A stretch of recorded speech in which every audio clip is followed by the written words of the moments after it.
a team that has been winning a lot on the recruiting trail, or got a big one on the recruiting trail yesterday, as none other than Dabo Swinney and the Clemson Tigers. They landed a commitment from 5-star linebacker Sammy Brown. The best mullet in the 2024 cycle is off the board. He's heading to Clemson, South Carolina. This put Clemson at number 11. There was a decommitment elsewhere in the top 10 that pushed Clemson up a spot into the top 10. So don't look now, folks.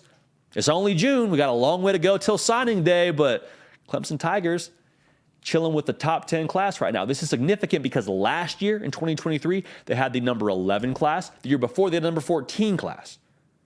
So Clemson right now is starting to have some momentum on the recruiting trail. They're trending in the right way for some other guys. We'll talk about that in a second. But Clemson being able to have a top 10 class and being able to recruit well is enormously important. And we all understand why, because Clemson, what do they not do historically? They don't go to the portal. There's been a couple of one-offs, been a couple of guys that they are familiar with that they've gone and, landed out of the transfer portal. But for the most part, rule of thumb for Dabo Swinney, he don't do it. So whoever you land on National Signing Day, whoever puts pen to paper and wants to come to Clemson, South Carolina, that's your roster. That's how you make your hay. That is your team. And in college football, talent is the number one ingredient that you need. It doesn't guarantee wins, but it definitely means you can't win without talent. Right now, at least in college football. And some people will say, well, Cincinnati made the college football playoff, TCU made the national title, JD, talent isn't everything. I hear what you're saying, but I would also say, look at those rosters. A lot of those teams, both those teams had a lot of guys that got drafted. Translation, there was a lot of talent on both those teams. So for Clemson to have a top 10 class and to be a talented roster and to recruit the way they're recruiting, that is how they're going to build it going forward. Here's the other thing I'll say. Clemson not going to the portal, recruiting the way that they recruit, it's unconventional. And unconventional is okay, but it's only okay as long as your unconventional is better than everybody else's conventional. I say it a lot. I'm going to say it again. The comp for me for Clemson is Chick-fil-A. Like, it just is. Chick-fil-A, what do? Not open on Sundays, and they only serve chicken. That's unconventional. But you know what? I would venture to say the large majority of the population will pick Chick-fil-A over Burger King. No shade on Burger King, but Chick-fil-A does their unconventional better than Burger King's conventional. And so for Clemson, if you want to be unconventional, if you want to not use the portal, where you better do your unconventional, you better recruit at the elite level to compete for what you expect to compete to, because the standard is still there. The standard is still win the ACC, make the college football playoff, compete for national titles. The standard for Chick-fil-A, have the best fast food that's out there. The standard is the standard. When you start to drop off in your unconventional way of doing things, then things start to get a little bit less comfortable for everybody involved. But landing Sammy Brown and Clemson being in the top 10 right now, it's a very big deal. Talk more about that in a second. Make sure you're subscribed. Make sure you're following me on Twitter and on Instagram at JD Piquel. Like the video.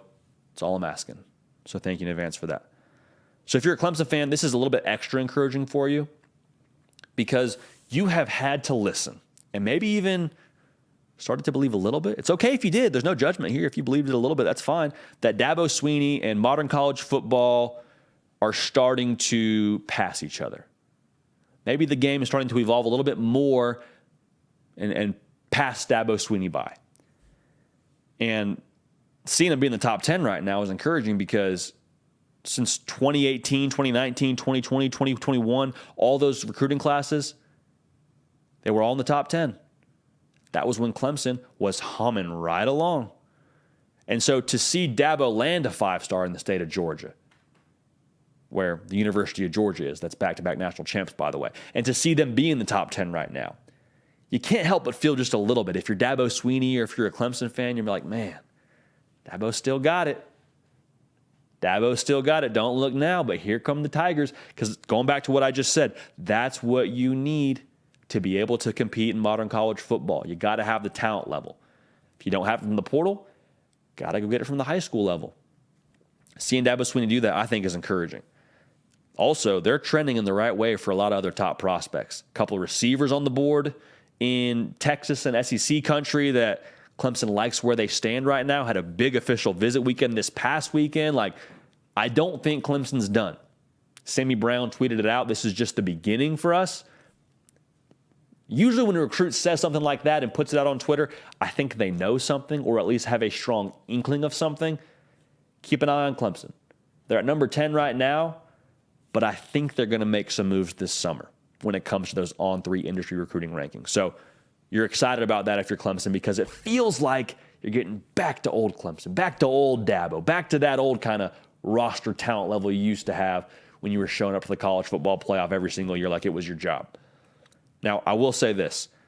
For Clemson, this is a great place to start, but it's June.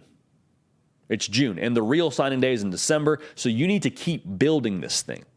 And you got to build it, in my opinion, at the positions that matter with the big human beings, the defensive line and the offensive line, the trenches, and you got to add some versatility skill set-wise at wide receiver. Because listen, big human beings, we were on the field pregame for TCU and Georgia, the national title game. We saw warm-ups from the sideline. TCU had some big human beings.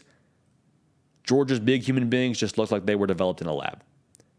And that's the national title game. I understand that Clemson's going to play some other competition before they get to a point like that, but like big people still win in this game. It's still a big person's game. All right? So you got to have the big human beings at Clemson to play for what you want to play for. The other part of that, like I just said, the wide receiver position, I think Clemson right now has got a lot of guys that can go get that 50-50 ball for you. A lot of guys that can go win in the red zone and go take it off the top shelf where the kids can't get it. Like, I love that. I think you need a lot of that. But you got to have a little bit of lightning to that thunder. Antonio Williams, for my money at least, is one of the only guys that I see on that roster that's able to stretch the field, how you need to stretch the field, be able to pop the top of the defense and keep that safety honest. And when you go play action, have somebody that can run deep for you. He's the only guy that I know for a fact, at least have seen with my own two eyes in a game, do that for Clemson. Now, a lot of y'all that are Clemson faithful have got in the comment section and got at me and said, hey, we got this guy, this guy, this guy. And I'm all for that. I don't disagree. You may have guys on your roster right now that can do that. But I think you need to continue to recruit some versatility at the skill position, all right? I don't think they don't have it. I'm just saying I've only seen one guy so far. And you got to be able to stretch the field and be versatile, get vertical, rather, in the pass game for Cade Klubnik and company. And for Chris Vizina when his time comes. So I want to end this segment right here with a prediction. I think Clemson is going to keep surging. And the reason why I think that is the NIL era started, and that was the buzz in recruiting, right? That was what everybody was talking about. Whether it was actually the case or not, I don't know, but you saw some schools be known for what they did in the NIL space and really be in good position, really be pretty high in those recruiting rankings. Now, what we know about Clemson is that isn't necessarily the game that they have played historically. Doesn't seem like that's a space they have really pushed too hard in.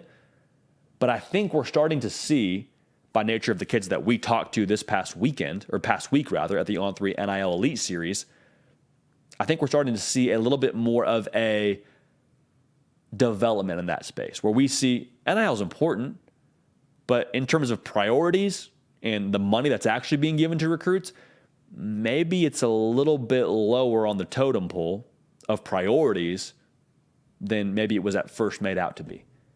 And when that happens, when you go back to things that are going to matter to kids, which is development, culture, heck, I think winning's somewhere in there as well, to be real with you, because that means exposure.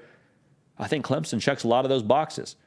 And I think for Coach Sweeney and company, now Clemson is going to be able to recruit a little bit more similar to how they were recruiting in the pre-NIL era.